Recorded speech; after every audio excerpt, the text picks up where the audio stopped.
말씀 함께 나누는 시간 갖겠습니다. 오늘은 다니엘서 2장 14절에서 23절까지 말씀을 중심으로 해서 하나님의 꿈을 가진 사람이 어떻게 통찰력을 가지고 살아갈 수 있겠는가 말씀을 나누는 시간 갖도록 하겠습니다. 우선 우리의 본문 말씀 읽겠습니다. 다니엘서 2장 14절에서 23절까지 말씀입니다. 같이 읽겠습니다. 시작. 다니엘은 바벨론의 지혜자들을 죽이려고 나온 왕의 시위대 장관 아리옥에게 가서 슬기로운 말로 조심스럽게 물어보았다. 임금님의 명령이 어찌 그렇게 가혹합니까? 아리옥이 다니엘에게 그 일을 설명해 주었다. 다니엘이 곧 왕에게로 가서 아뢰었다. 임금님께 임금님의 꿈을 해몽해 드릴 수 있는 시간을 저에게 주십시오. 그 다음에 다니엘은 집으로 돌아가서 자기의 친구 하나냐와 미사엘과 아사랴에게 그 사실을 알려주고 그 친구들에게 말하였다. 너희와 나는 다른 바빌론의 지혜자들과 함께 죽지 않도록 하늘의 하나님이 긍휼을 베풀어 주셔서 이 비밀을 알게 해주시기를 간구하자. 바로 그날 밤에 다니엘은 환상을 보고 그 비밀을 밝히 알게 되었다. 다니엘은 하늘의 하나님을 찬송하였다. 다니엘은 다음과 같이 찬송하였다. 지혜와 권능이 하나님의 것이니 영원부터 영원까지 하나님의 이름을 찬송하여라. 때와 계절을 바뀌게 하시고 왕들을 패하기도 하시고 세우기도 하신다. 지혜자들에게 지혜를 주시고 총명한 사람들에게 지식을 주신다. 심오한 것과 비밀을 드러내시고 어둠 속에 감추어진 것도 아신다. 그분은 빛으로 둘러싸인 분이시다. 나의 조상을 돌보신 하나님, 나에게 지혜와 힘을 주시며 주님께 간구한 것을 들어주시며 왕이 명령한 것을 알게 해주셨으니 주님께 감사하며 찬양을 드립니다. 아멘. 다니엘서를 통해서 우리가 하나님의 꿈을 주신 사람이 단순히 내가 뭐가 되겠다라는 그런 꿈과는 다릅니다. 하나님의 비전을 품은 사람이 어떻게 살아가고 있는지를 우리가 하나씩 배워가려고 합니다. 오늘은 다니엘서 2장을 중심으로 해서 말씀을 나누는데, 다니엘서 2장의 전체적인 내용은 느부갓네살 왕, 바빌로니아의 왕 느부갓네살이 꿈을 꾸었는데 그 꿈이 뭔지 모르겠는 거예요. 자기 자신도 꿈은 꾸었는데 이게 무엇을 뜻하는 꿈인지 잘 모르게 되었을 때 이 느부갓네살이 그 땅에 살고 있었던 점성가들, 지혜자들, 점치는 사람, 주술가들 다 불러 모아놓고 내 꿈을 해석해라 라고 하는데, 어떻게 말을 하나 하면 내가 꾼 꿈이 뭔지 알아맞혀야 하고 그리고 꿈을 해석해야 한다라고 요구한 겁니다. 제가 어저께 꿈을 꿨거든요. 무슨 꿈인지 맞춰보세요. 웃잖아요. 이렇게 흥하고 웃잖아요. 목사님이 이상해지셨구나 그렇게 생각하면서 웃을 수밖에 없잖아요. 그런데 왕 앞에서 지금 그 사람들이 명령을 들은 거예요. 너희들이 내가 꾼 꿈을 맞춰보고 그 꿈이 무엇인지 알아내는 것뿐만 아니라 어떠한 꿈인지 해석해라 하는 그러한 명령을 들었으니까 이건 여러분처럼 코웃음 칠 수도 없고 어떻게 해야 되지? 하고 있는 거죠. 모르겠는데요. 말도 하기 전에 왕이 무엇이라고 얘기하나 하면, 만약에 너희들이 이것을 알아내지 못하면 너희들 다 죽는다 라고 얘기한 거예요. 제가 어저께 꿈을 꿨거든요. 알아맞혀 보세요. 그런데 못 맞히면 여러분 인생 끝난 겁니다. 이 말이 안 되는 얘기잖아요. 꿈을 알려줘야 해석이라도 할 텐데 그것도 아니고 말해주지도 않은 꿈을 맞히고 그리고 거기에 대해서 해석하라라는 것은 황당한 것이거든요. 그래서 그들이 왕에게 말했습니다. 무슨 꿈인지 말씀해 주시면 우리가 해석을 해보겠습니다. 그랬더니 왕이 너희들이 시간 끌려고 그러는 거지 안 돼. 맞히고 해석해야 돼. 만약에 안 되면 다 죽는 거야. 그러니까 아무도 맞히는 사람이 없는 거죠.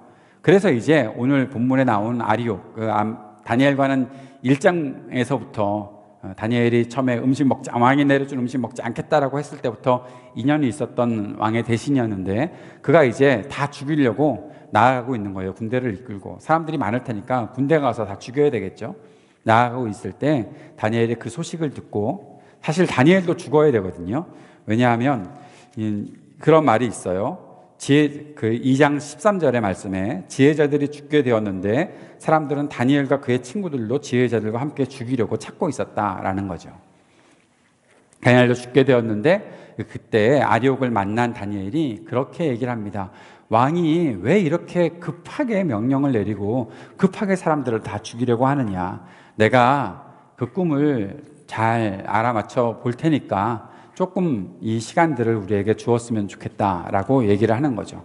아무도 그렇게 얘기한 사람은 없었어요. 왕이 말해주면 우리가 나중에 다 알게 해줄 테니까 라고 얘기를 했지, 내가 마치겠다라고 한 사람은 아무도 없었던 거거든요. 그러니까 이제 이 유대 사람, 포로로 끌려왔던 다니엘이 그것을 마치겠다고 하니까 조금 시간을 벌 수 있었던 것 같아요. 그때 다니엘이 이제 어떻게 그것을 마칠 수 있겠어요? 스스로가 뭐 얼마나 지혜가 있는 사람인지 아직까지는 증명이 되지 않았잖아요. 어느 정도 증명이 되었었나 하면 뭐 좀 잘생겼다는 거, 일장에서 나왔었잖아요. 다니엘 잘생겼다고 그랬잖아요. 사람들보다 좀 잘생겼고 좀 총명하고 똑똑하고 얼굴에 좀 이렇게 뭔가 있는 그런 사람 같아 보이긴 했어도 얼마나 지혜로워서 남이 꿈까지도 알아맞힐 수 있겠는가, 그것은 증명이 되지 않았는데 다니엘이 이제 그것을 하겠다고 한 것입니다. 그리고 다니엘은 친구들에게 찾아갔어요. 세 명의 친구들에게 찾아가서 같이 기도하자. 우리가 죽을지도 모르는데 하나님께서 긍휼을 베풀어 주셔서 이 꿈을 알게 해주시기를 위해서 기도하자. 다니엘이 고백하고 있는 건 분명히 있죠. 내가 알아맞히겠다는 것이 아니라 하나님께서 우리에게 그 꿈을 알려주실 것이다라는 분명한 믿음을 가지고 친구들과 함께 기도하고 그 꿈을 위해서 간절히 주님께서 알려주시기를 위해서 기도하는 시간들을 갖게 됩니다. 그때 바로 그 날 밤에 다니엘이 환상을 보았고 그 비밀을 밝히 알게 된 것이죠. 하나님이 알려주신 거예요. 느부갓네살이 어떤 꿈을 꾸었는지, 어떠한 비밀이 그 속에 숨어 있었는지를 알게 된 것이죠. 그리고 다니엘이 찬송의 고백들이 오늘 우리가 읽었던 그 찬송의 고백들이고, 그리고 나서 다니엘이 아래에 가서 이제 나를 왕 앞으로 인도해 달라 하면서 왕 앞에 나가서 그 꿈을 해석을 합니다.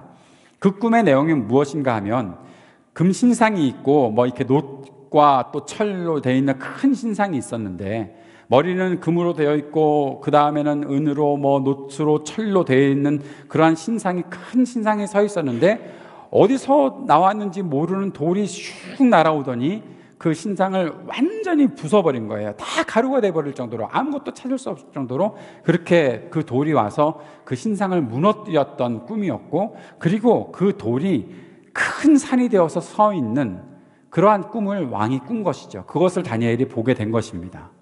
그 꿈의 내용은, 해석은 이렇습니다.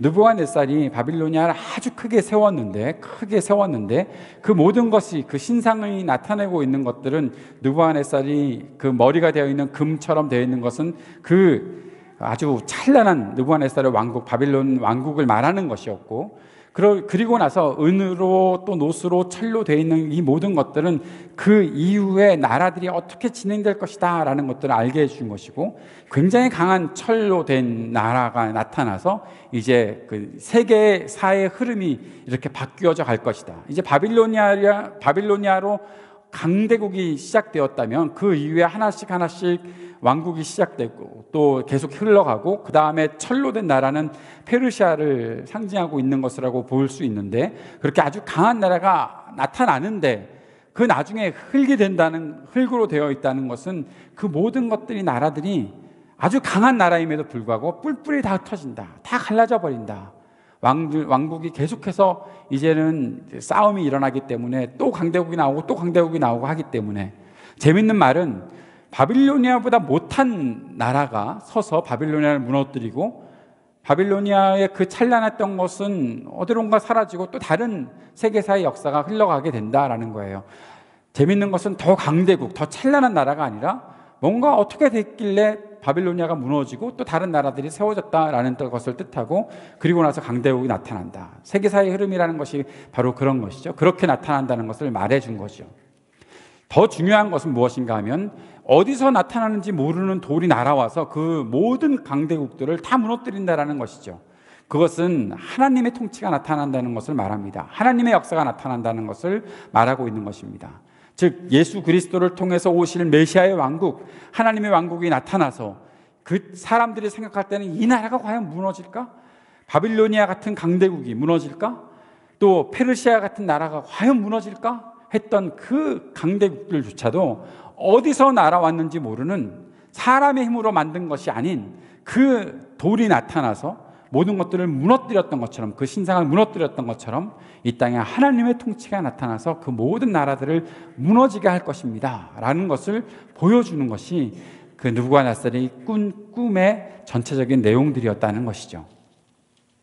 느부갓네살이 그 사실을 다 듣고 나서 굉장히 하나님을 찬양합니다. 와, 너의 하나님이 정말 놀라우신 분이다 라고 찬양합니다. 왜냐하면 다니엘이 이 모든 것을 알게 한 분은 바로 하나님이십니다라고 느부갓네살에게 고백했기 때문이죠. 사람은 당신이 꾼 꿈을 사람들은 맞힐 수가 없습니다. 해석할 수도 없습니다. 그러나 나의 하나님은 나에게 이 꿈을 알려주셨고 이것을 해석해내시고 이 모든 것들을 보여주십니다라는 것을 느부갓네살에게 선언했기 때문에 느부갓네살은 다니엘이 꾼 꿈을 인정하고 받아들이고 하나님을 높이는 그런 역사가 나타난다는 것이 이 장 전체의 내용들입니다. 그로 인해서 다니엘은 굉장히 드높아졌고 많은 사람들에게 쓰임받을 수 있는, 바벨론을 통치하는 일에 쓰임받을 수 있는 역사가 나타나고 있는 것을 보게 되는 것이죠. 다니엘뿐만 아니라 이제 다니엘의 세 친구들까지도 함께 인정을 받는 일이 생겼다라는 것입니다. 사랑하는 여러분, 오늘 저는 왜 다니엘에게 하나님이 이 꿈을 알게 하셨을까라는 거죠. 다니엘서를 읽다 보면 다니엘은 뭔가 꿈꾸는 사람, 꿈을 가지고서 뭔가를 아주 이루어내고 싶은 그런 사람이 아니었어요. 우리와는 좀 달라요. 저도 어렸을 때 목사가 되기로 꿈을 꿨던 적이 있었고 좀 하나님께서 나를 잘 쓸 수 있는 그런 사람이 되었으면 좋겠다라는 어떤 원대한 포부들이 있잖아요. 여러분도 그런 꿈들은 하나씩 가지고 살잖아요. 갈수록 그런 꿈들이 점점 약해지는 것 저도 알아요, 여러분. 인생을 살다 보면 어렸을 때는 뭐 대통령 뭐 하겠다 그렇게 딱딱 하다가 시간이 조금씩 지날수록 안 되는구나, 안 되는구나 그렇게 하는 거 알아요. 그렇다고 벌써부터 여러분이 그러시면 그런 눈빛이면 좀 곤란하죠, 그죠? 예. 아마 요셉 같은 사람이 꿈을 가진 사람이다 했을 때 요셉도 마찬가지인데 다니엘에게는 개인적인 어떠한 그런 꿈들은 없었던 것 같아요. 하나님의 사람들은 거의 다 그렇습니다. 개인적으로 뭔가 꿈을 꾸고 내가 뭘 이루어야 되겠다 하는 것이 많은 사람들에게 있지만 하나님께서 쓰시는 성경의 사람들은 내가 뭐가 되어보겠다라는 그런 꿈들을 꾸진 않는 것 같아요. 특별히 다니엘은 더 그래요. 다니엘은 뭔가를 내가 성취해내겠다라는 그런 사람은 아니고 그저 하나님께 순종하면서 살다 보니까 하나님께서 주시는 꿈을 꾸고 나중에 10장 정도 넘어가면 다니엘은 꿈 때문에 지쳐요. 저는 다니엘서를 읽다가 하나님이 다니엘에게 꿈을 좀 그만 꾸게 해주셨으면 좋겠다. 뭘 자꾸 보여주셔서 사람을 지치게 만드는가 싶을 정도로 하는 그런 생각이 들 때가 있는데 다니엘은 하나님이 주시는 어떠한 그런 계시들을 보게 되는데 그것은 다니엘 개인적으로 있는 것은 아니라는 것을 보게 되는 거죠. 그런데 질문은 그것입니다. 다니엘은 왜 자꾸 이러한 꿈들을 보고 이 세계의 흐름들을 알게 되는 것일까? 왜? 더 정확한 질문은 그것이죠. 왜 하나님은 다니엘에게 그러한 것들을 보여주시고 꿈을 꾸게 하시고 해석도 하게 하시고 그렇게 하나님의 일들을 보여주고자 하시는가? 그것이 더 정확한 질문이겠죠. 왜 다니엘일까? 한번 질문해 봅시다. 여러분에게도 하나님께서 그것을 보여주셨으면 좋겠어요? 이 세계의 흐름, 역사의 흐름, 그것에 대한 어떤 통찰력을 갖고 있는 것이 다른 사람이 아니라 나였으면 좋겠다.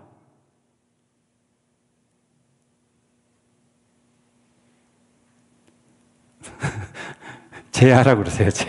나 말고. 저는 그런 사람들이 우리 가운데 나왔으면 좋겠어요. 저도 그렇게 살아가고 싶은 마음들이 늘 마음속에 조금씩 품어가고 있기는 있지만 여러분 개인적으로 살아가는 과정에 나 한 사람 먹고 사는 것으로 만족하고 끝나는 거 말고 내가 뭐 잘 살고 내가 뭔가 이루어냈고 그건 아니라 하나님이 주시는 그런 어떠한 꿈과 통찰력을 가지고 이 세계를 바라볼 수 있고 그것을 통해서 어떤 일들을 할 수 있는 사람들이 되었으면 좋겠어요. 그런 사람이 우리 가운데 몇 명 선언할까? 몇 명? 10명만 나오기를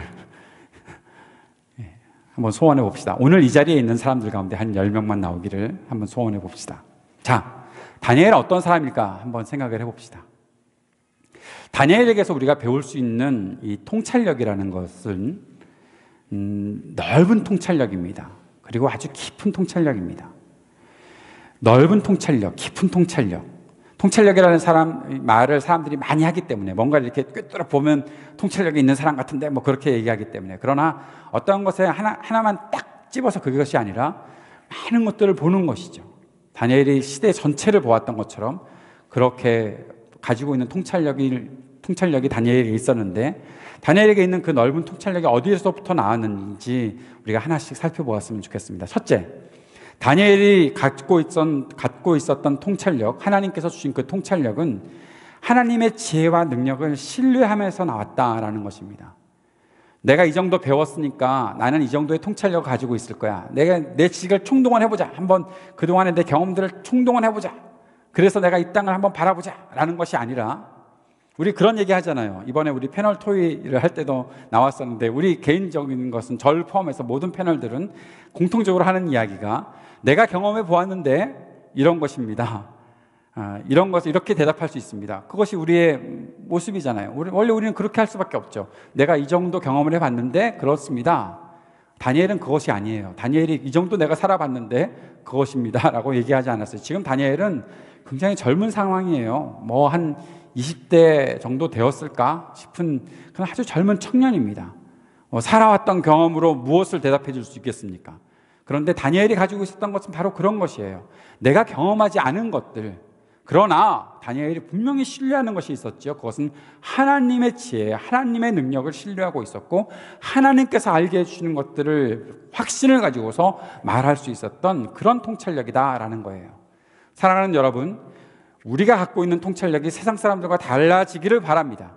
세상의 사람들은 많이 배워서 아주 사람들이 존경할 만큼 많은 배움과 지식과 무엇인가를 가지고서 통찰력이 있는 것처럼 보이는 사람들이 있을지 모르겠지만, 우리는 하나님께서 주신 지혜와 하나님께서 주시는 힘을 가지고서 사람들에게 말할 수 있는, 하나님께서 주시는 권위를 가지고서 사람들을 지도할 수 있는 그런 통찰력들이 우리 가운데 있게 되기를 주의 이름으로 축복합니다.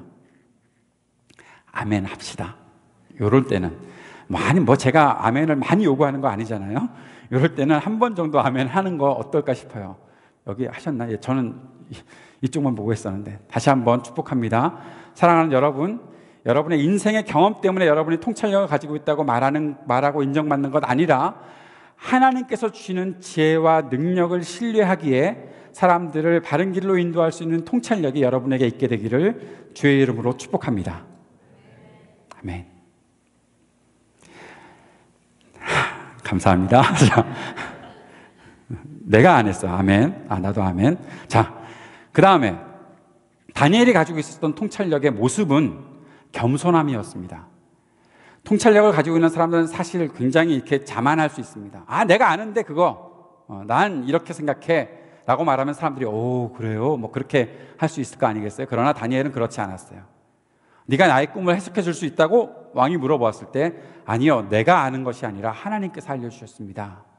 또 내가 그것을 대답하겠습니다, 시간을 주십시오 했을 때 다니엘은 친구들에게 가서 우리 기도하고 무릎 꿇자 라고서 하나님 앞에 겸손하게 무릎 꿇었던 거예요. 자신의 위치를 알았던 겸손함이 있었던 것이죠.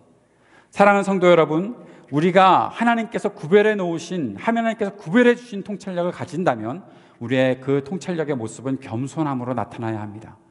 우리 절대로 어디 가서 잘난 체 하지 맙시다. 나도 그렇고 여러분도 그렇고 모두가 우리 겸손한 마음으로 하나님께서 하실 것입니다 라는 그러한 마음을 가지고서 겸손한 그런 통찰력의 모습이 있게 되기를 바랍니다. 세 번째, 통찰력을 가진 사람은 사람들과 협력합니다. 따라합시다. 사람들과 협력하자. 통찰력을 가지고 있는 사람은 어떤 면에서 굉장히 고집스러운 사람이 될 수도 있어요. 그거 내가 아니까 나는 이렇게 생각해, 나 혼자서 하면 되는 거지, 너희들 다 나를 따라와, 막 그런 식으로 하면서 말이죠. 그러나 다니엘은 혼자서 하지 않았어요. 친구들에게 기도를 요청했어요. 친구들과 함께 기도했어요. 저는 지금 왕이 나중에 다니엘에게 다니엘을 높여주고 그를 존경할 때에 다니엘 혼자만이 아니었다고 분명히 생각을 해요. 너희들의 하나님이라고 표현했던 그 왕의 고백 속에는 다니엘의 친구들의 협력을 충분히 알 수 있었겠다라는 생각이 들어요. 다니엘은 처음부터 그랬어요. 아리옥에게 우리들이 왕이 주는 음식을 먹지 않도록 내가 이렇게 결심했다라고 말하지 않고 우리들이라고 했었고, 항상 협력하는 믿음의 사람들이 있었던 것이죠. 사랑하는 여러분, 세상은 여러분이 혼자 살 수 있도록 우리는 세상에서 혼자 사는 사람들이 아니라는 사실을 꼭 기억해야 됩니다. 내 옆에 사람들이 분명히 있습니다. 믿음의 길을 걸어갈 때 내가 손잡을 수 있는 사람들이 분명히 있습니다. 사랑하는 여러분, 그들과 손잡으십시오. 여러분의 기도의 제목들이 생길 때, 하나님께서 여러분에게 무엇인가를 보여주고자 하실 때, 어저께도 우리 그 질문 중에 하나가 그런 질문이 있었잖아요. 내 미래가 막막할 때 어떻게 하면 좋겠냐는 그런 질문들을 여러분이 하셨었는데, 거기에 대해서 대답을 드릴 때도 마찬가지로 똑같은 대답입니다. 여러분, 내가 혼자서 미래를 열어가야 된다라고 절대로 그렇게 고집 부리지 마세요. 거기에 갇혀있지 마세요. 사람들을 만나보세요. 우리 교회에 있는 우리 선배들을 만나보세요. 그리고 함께 이야기를 나누세요. 함께 기도하세요. 또 여러분이 알 수 있는 사람들뿐만 아니라 또 안내를 받고 누군가를 알아갈 수 있는 그런 믿음의 길들을, 믿음의 삶을 점점 넓혀가 보세요. 넓혀가라는 것은 분명히 사람이라고 말씀드렸어요. 좋은 네트워킹을 가지는 것 굉장히 중요한 일입니다. 그러면 그 속에서 하나님께서 주시는 통찰력을 더 확신할 수가 있습니다. 하나님께서 내게 주신 것, 나만 이렇게 살면 되겠다라고 하면 얼마나 불안하겠어요. 그러나 여러분만 아니라, 우리만 아니라 우리와 같은 꿈을 갖고 있는 사람들이 분명히 있다는 거죠. 우리 교회만 좋은 교회이겠어요? 좋은 교회를 이루기 위해 애쓰는 또 다른 교회들도 있을 거라는 거죠. 그들과 함께 손잡고 함께 나아갈 수 있는 우리 모두가 될 수 있어야죠. 사랑하는 여러분, 통찰력은 사람들과 협력하는 힘으로 나타난다는 것을 꼭 기억해 주시기를 바랍니다. 네 번째는, 통찰력은 하나님을 철저하게 의지하는 것으로 세워진다는 말씀을 다시 한번 우리가 확인합니다. 하나님을 의지하고 있어야 됩니다. 하나님의 지혜와 능력이 올 것이라는 것뿐만 아니라 내가 이 통찰력을 발휘하는 것에 있어서도 하나님이 나를 보호해 줄 것이라는 분명한 확신이 있어야 된다는 거죠. 끝까지 기대고 서 있어야 된다는 거예요. 하나님을 온전히 의존하면서 살아가는 것으로 계속해서 지탱이 될 것입니다. 내가 생각했던 것들이 과연 잘 진행될 수 있을까? 하나님께서 나에게 무엇인가 새로운 지혜들을 주신 것 같은데 이것이 과연 잘 진행되어서 열매 맺을 수 있을까? 그 모든 것 가운데 나만의 노력으로 할 수 있는 것이 아니라, 내가 이를 악물고 하기 때문에 이룰 수 있는 것이 아니라, 하나님을 내가 철저하게 의존하고 있을 때 그것이 이루어진다는 것이죠. 다니엘은 그것을 버리지 않았습니다. 끝까지 하나님을 의존하고 있었습니다. 하나님께서 함께 하실 것에 대해서 의존하고 있었습니다. 사랑하는 여러분, 여러분의 믿음의 삶이 바로 그렇게 하나님을 철저하게 신뢰하고 의존하는 삶으로 이어지게 되기를 바랍니다. 하나님께서 내게 주실 것을 확신한다 뿐만 아니라 하나님께서 내게 주신 것을 가지고 내가 살아가는 동안에도 하나님께서 나를 인도해 주신다라는 그러한 믿음의 고백이 되기를 바랍니다. 의인은 믿음으로 말미암아 살리라 했죠. 믿음으로 말미암아 산다는 것은 내가 죽었다가 살아났다 라는 것으로만 끝나는 것이 아니죠. 믿음을 가지고서 계속해서 살아가는 거예요. 내가 내 삶이, 내 인생이 끝나는 그날까지 계속 믿음으로, 하나님 내가 믿습니다. 하나님 나를 도와주세요. 하나님께서 나를 보호하실 것 믿습니다. 믿습니다라는 그 고백을 가지고서 계속해서 가는 거죠. 그러한 하나님에 대한 의존이 우리들에게 있어 보여야 한다는 것입니다. 우리가 갖고 있는 자신감이 떨어질 때, 슬럼프에 대한 질문도 수련회 때 많았었는데, 슬럼프가 있을 수 있어요. 그럴 때마다 마음만큼은, 내 마음 속에서는 내가 지금 고통을 당하고 있는 그 순간에서라도, 내가 정말 궁핍한 순간에서라도 하나님은 나를 보고 계실 거야, 하나님은 나를 버리지 않으신다라는 그런 마음의 고백들을 계속해서 할 수 있어야 한다는 것이죠. 그것이 바로 하나님을 의존하는 사람들의 모습입니다. 사랑하는 여러분, 믿음이라는 것은요, 잠시 어떤 순간에 반짝거리는 것이 아니에요. 어떤 분은 저한테 그런 말을 할 수도 있을 것 같아요. 수련을 마치고 와서 제가 어젯밤에 또 오늘 아침에 가만히 생각할 때, 오늘 말씀을 또 준비하면서 생각하면서, 수련의 말씀이나 주일날 말씀이나 그게 그건데 뭐 자꾸 수련을 가자고 그러냐, 그렇게 생각할지도 모르겠는데 라는 생각이 들거든요. 저는 여러분께 수련회도 우리들에게 꼭 필요하지만 반짝거리는 그런 수련회 같은 시간들도 필요하지만, 그러나 그것이 유지되기 위해서는 매 순간 하나님을 의지하는 고백들이 있어야 된다고 생각을 해요. 제가 신학교 다닐 때 채플 시간에 오셔서 말씀을 전해주셨던 어떤 목사님이 시편의 다윗을 설교를 해주셨어요. 다윗을 말씀해 주셨던 목사님의 설교가 너무 밋밋했어요. 우리식으로 표현하면 지루했어요. 뭐 그건 누가 몰라. 성경 말씀을 읽으면 나도 그 정도 설교를 할 수 있겠네. 뭐 그 생각을 하면서 이렇게 몇 가지를 들었어요. 그런데 설교가 끝나갈 무렵에 목사님이 질문을 던지셨어요. 다윗은 어떻게 그렇게 위기의 상황에서도 하나님을 찾을 수 있었겠는지 생각해 본 적이 있냐고. 그 생각을 하니까 설교가 갑자기 하면서 뭔가 새로워지는 관점을 갖게 되더라고요. 뭘까? 대답이 뭘까? 다니엘은 매일매일 꾸준히 늘 변함없이 하나님을 향한 의존하는 마음들을 고백하며 살았다고. 그랬기 때문에 그가 위기에 빠졌을 때에도, 그가 슬럼프에 빠졌을 때도 결코 하나님을 벗어나지 않을 수 있는 믿음을 가질 수 있었다고. 그것 말고 다른 것이 있겠냐는 거예요. 사람의 측면에서 봤을 때 하나님이 은혜 주신 것은 물론 당연하지만, 은혜를 받은 사람이 매일매일 하나님 앞에서 살아가는 모습이 없었다면 다윗이 어떻게 하나님께 위기의 상황에 돌아갈 수 있었겠냐고. 밧세바를 범하고 그렇게 간음한 왕이 되어버렸었는데 어떻게 하나님께 회개하고 하나님께서 회복시켜 주시는 것들을 경험할 수 있었겠냐고.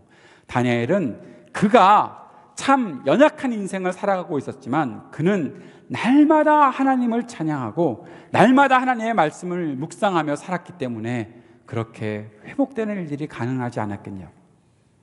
저는 그 말에 100% 동의합니다. 사랑하는 여러분, 반짝거리는 신앙생활을 하려고 생각하지 마세요. 나중에 여러분이 어느 정도 믿음의 길이 접어들어서 이제 한 40 되었을 때,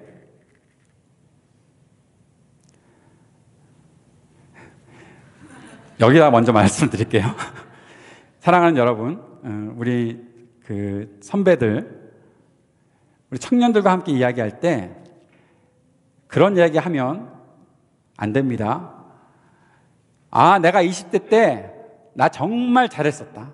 나 정말 20대 때 아주 뜨거운 신앙을 가지고 있었다. 너희들도 그렇게 해봐. 그렇게 할 수 있어. 여러분, 제발 20년 전 얘기하지 말고요. 저는 30년 전 얘기 이제 더 이상 안 할 거고요. 어제 이야기합시다. 오늘 이야기합시다. 하나님은 오늘 나에게 이렇게 역사해 주고 계신다라고 이야기합시다. 사랑하는 여러분, 여러분의 추억거리 만들기 위해서 교회 생활, 믿음 생활, 신앙 생활 하지 마세요. 어저께 어떤 청년이 분명히 질문했었어요. 수련회 때 막 은혜 받았는데 왜 내 삶 속에서는 그것이 이어지지 않느냐고. 이어질 수 있어요. 이어질 수 없겠다고 생각하지 마세요. 매일매일 하면 돼요. 매일매일 주님을 신뢰하고 말씀 묵상하고 기도하며 살면 되는 거예요. 그렇게 살아가기를 하나님께서 원하세요. 신앙생활은 반짝거리는 거 아닙니다. 계속 빛나는 것입니다. 계속 에너지를 공급받는 것입니다. 위기도 찾아올 수 있습니다. 우리의 환경은 분명히 우리를 그렇게 만들어 갈 것입니다. 그러나 사랑하는 여러분, 그때에도 우리가 꿋꿋하게 돌파해낼 수 있는 힘을 가집시다. 하나님께서 그렇게 하실 것들을 기대합시다. 철저하게 의존하고 살아갑시다. 통찰력은 어떠한 역할들을 감당하는가? 통찰력은 바로 잡는 일들을 해나가는 것입니다. 왕이 잘못했잖아요. 왕이 사람들에게 막 꿈도 말 안 해주고, 다 죽이려고 했잖아요. 거기에 왕의 그 죽인다는 그러한 명령을 듣고 다니엘과 세 친구들까지도 죽이려고 했잖아요. 잘못된 거잖아요. 그건 잘못된 왕의 말이었죠. 다니엘은 통찰력을 가지고 있었을 때에 그것을 듣고 그냥 자랑거리로 내가 그럼 난 살아남았다? 내가 꿈 해석하고 나 살았다. 너희는 죽었지? 뭐 그렇게 말하지 않았어요. 다니엘은 왕의 잘못된 정책을 바로 잡았어요. 그렇게 하면 안 된다고 말했어요. 사랑하는 여러분, 통찰력을 주님께서 우리에게 주시는 이유는 바로 잡으라는 거예요. 이 세상에 왜곡되어 있는 정의, 이 세상에 왜곡되어 있는 사랑, 바로 잡으라고 주시는 겁니다. 우리가 그런 역할을 감당할 수 있는 통찰력 갖게 되기를 주의 이름으로 축복합니다. 그러면 무엇을 바로 잡을 것인가? 통찰력의 아주 구체적인 방향은 사람을 살리는 것이어야 합니다. 사랑하는 여러분, 다니엘이 지금 마음속에 위기감을 가졌던 것은 내가 죽을까가 아니라 많은 사람들이 죽게 될 그런 위기들을 보면서 이렇게 되어서는 안 된다라고 생각했던 거예요. 그런 생각할 수도 있겠죠. 다니엘만 딱 살아남고 점성가들, 주술가들 다 죽이면 되는 거 아닌가? 다니엘은 그렇게 하지 않았어요. 사람의 생명을 귀하게 여겼어요. 그 땅의 지혜자들도 다니엘은 귀하게 여겼어요. 소중하게 생각했어요. 왕 보고 죽이지 말라고 말했어요. 사랑하는 여러분, 사람을 살리는 것에 대한 구체적인 목표를 가지고 있으면 통찰력이 발휘될 수 있습니다. 우리가 무엇 때문에 통찰력을 갖습니까? 자랑하려고? 난 이만큼 세상을 볼 수 있다 자랑하려고? 막 뭐 좋은 글을 써서 사람들이 많이 라이크를 눌러주는 그런 글 쓰려고 통찰력을 발휘합니까? 그거 아니에요. 우리의 글들, 우리의 말들, 우리의 직업들, 우리가 살아가는 모든 모습들을 통해서 죽어가는 사람들이 살아나야 하는 거예요. 가난한 사람들이 회복되어야 하는 거예요.